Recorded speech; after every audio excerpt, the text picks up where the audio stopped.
कल हमने ये श्लोक पढ़ाए थे, उच्चारण करवाया था, पढ़ा होगा। देखिए, पिता स्वर्गः पिता धर्मः पिता ही परमं तपः पितरि प्रीतिमापन्ने प्रीयन्ते सर्वदेवताः। प्रस्तुत श्लोक हमारी पाठ्य पुस्तक देववाणी संस्कृत के नीति नवनीतम नामक पाठ से लिया गया है। प्रसंग, प्रस्तुत श्लोक में पिता की महत्ता पर प्रकाश डाला गया है।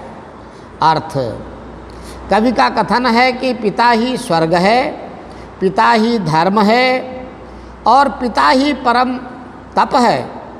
पिता में से स्नेह उत्पन्न होने पर सभी देवता प्रसन्न होते हैं। पुस्तकस्था तु या विद्या परहस्तगतं धनम कार्यकाले समुत्पन्ना न सा विद्या न तद्धनम।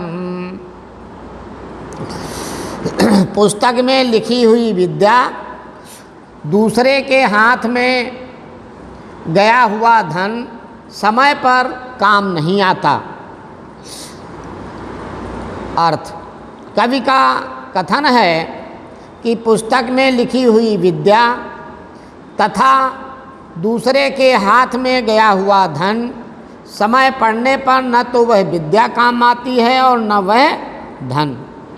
विद्या ददाति विनयम विनयात यात पात्रत्वाम पात्रत्वाद धनम आपनोति धनात् धर्मः ततः सुखम।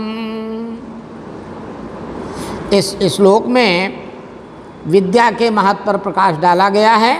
अर्थ, विद्या विनम्रता देती है, विनम्रता से योग्यता आती है और योग्यता से धन प्राप्त होता है, धन से धर्म और उसके बाद सुख मिलता है। विद्वंच नृपन्त्वंच नैव तुल्यं कदाचन स्वदेशे पूज्यते राजा विद्वान सर्वत्र पूज्यते। प्रस्तुत श्लोक में राजा और विद्वान की तुलना की गई है। अर्थ, विद्वत्ता और नृपता की कभी कोई तुलना नहीं है। राजा अपने देश में पूजा जाता है और विद्वान की सभी जगह पूजा होती है।